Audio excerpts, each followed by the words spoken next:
On traverse une période trouble, comme on l'a mentionné, au point de vue macroéconomique et géopolitique. Mais bon, pour le commun des mortels, pour les salariés moyens, les familles, comment est-ce que ceux-ci peuvent-ils interpréter ce qu'ils voient dans les nouvelles en termes de grandes nouvelles macroéconomiques et comment peuvent-ils ensuite utiliser cette information pour, j'allais dire, modifier leur comportement ou du moins anticiper ce qui vient et donc se préparer pour essayer de diminuer les impacts négatifs potentiels que cette guerre commerciale qui prend place en ce moment ou qui semble prendre forme pourrait avoir sur eux? Ben, c'est très difficile, hein. Si je prends le cas de l'Europe, l'Europe a toujours donné le sentiment à ses citoyens d'être protégés par l'État.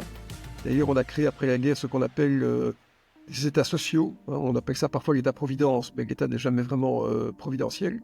Ça, avec comme théoricien Bismarck en Allemagne et Beveridge au Royaume-Uni.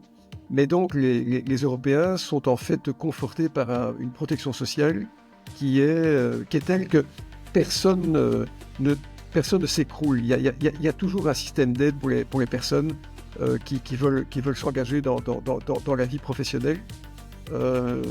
Mais par contre, il est vrai qu'on a vu, notamment lors de la vague d'inflation très importante qui a frappé l'Europe en 2022, il y a 3 ans, que la plupart des citoyens étaient vulnérables à cette inflation.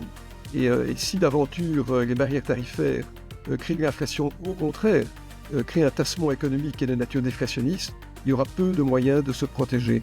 On pourrait imaginer que les États interviennent, mais les États ne peuvent pas intervenir à tout moment, d'autant plus que maintenant les finances publiques ont été éreintées par justement le Covid, par cette vague d'inflation, mais aussi bientôt par les dépenses militaires. Et donc, l'endettement public ayant ses limites, je pense que les États devront faire aveu de ne pas pouvoir aider toute la population. Donc, ça risque d'ailleurs d'avoir des conséquences peut-être politiques, c'est-à-dire que ce sentiment de ne pas être protégé par l'État est de nature à susciter du populisme. Parce que le populisme en Europe n'est pas tout une contestation de l'État en tant que tel, c'est plutôt la contestation d'un État qui n'a pas protégé contre la mondialisation. Et je pense que cette analyse pourrait aussi être transposée aux États-Unis. Je pense que beaucoup de gens qui ont voté pour Trump ont voté pour un homme fort qui allait les protéger d'une concurrence internationale qui était affublée de tous les maux.